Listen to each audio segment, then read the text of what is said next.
আমারি কণ্ঠে তুমি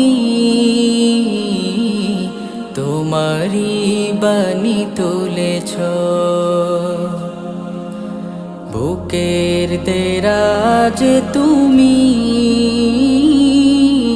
কোরআনের স্থান দিয়েছ।